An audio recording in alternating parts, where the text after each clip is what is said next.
Shalom. I'm Rabbi Jonathan Ginsburg, and I'm going to talk to you today about kashrut, kosher 101, exactly what it is. Well, the Torah, the 5 books of Moses, command us to keep kosher. We have a story in the first book in Genesis about not being able to eat blood. That's in the Noah story. Then a little bit later, in an interesting story about a wrestling match between the patriarch Jacob and some figure that's unidentified, it tells us we're forbidden to eat of the sinew of the thigh, which for Jews from Europe means the hindquarter of the cow. And then later in Leviticus chapter 11, it tells us about most of the other foods that we know about kashrut.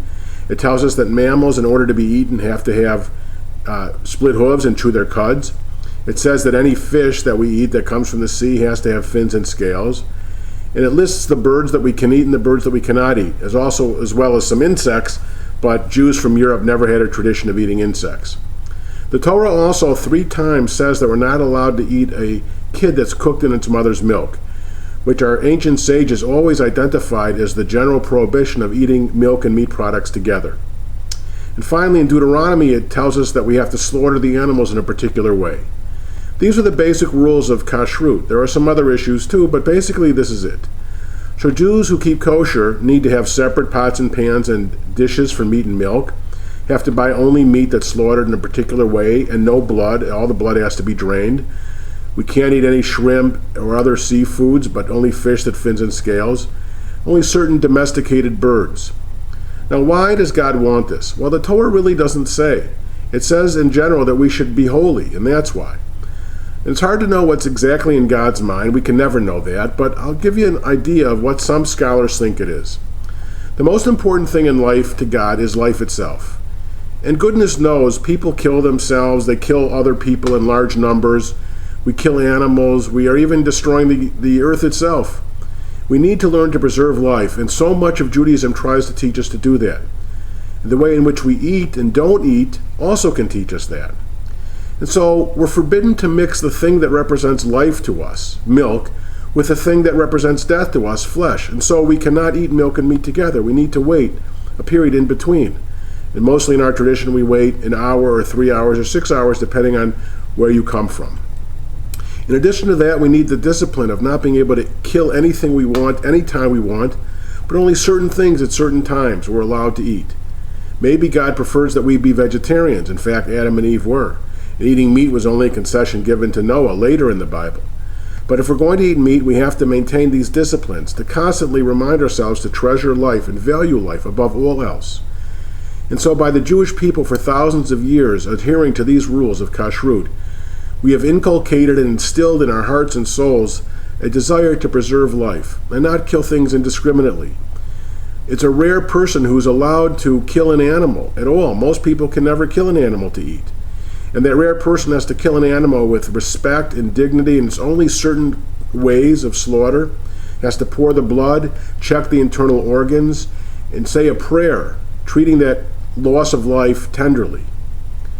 We're not allowed to hunt animals and eat them. We're not allowed to trap animals and eat them. We're not allowed to eat animals that we find dead.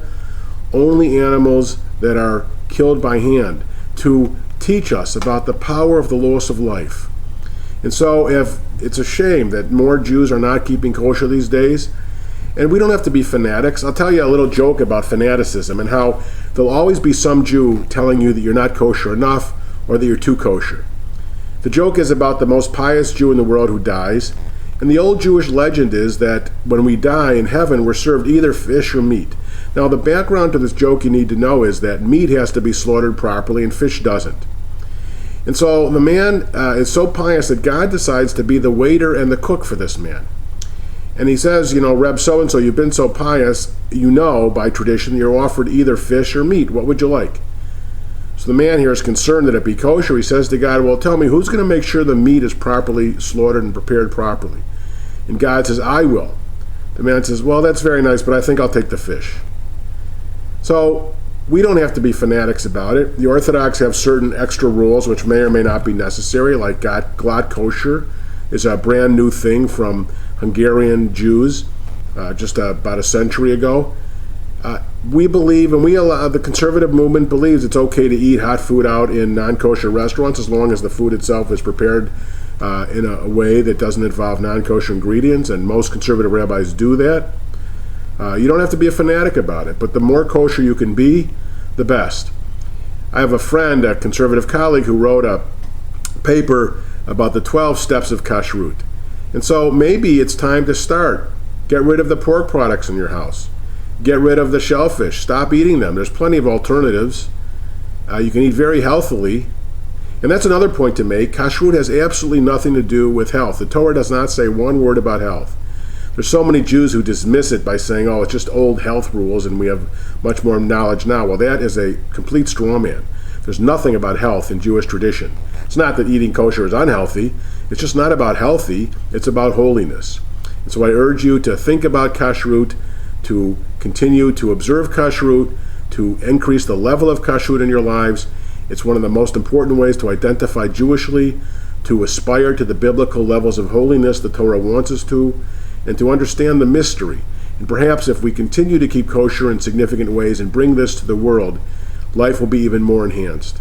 If we can't even control ourselves about when and what animals to kill, how are we ever going to control ourselves about what human beings to kill? And all of the mass murder going on in the world today by Islamic fanatics or others is an indication of how we have gone wildly wrong. The mass murders in this century by the Nazis and by the Chinese, so many multi-murders. It's time that we really get back to the basic issue of preserving life.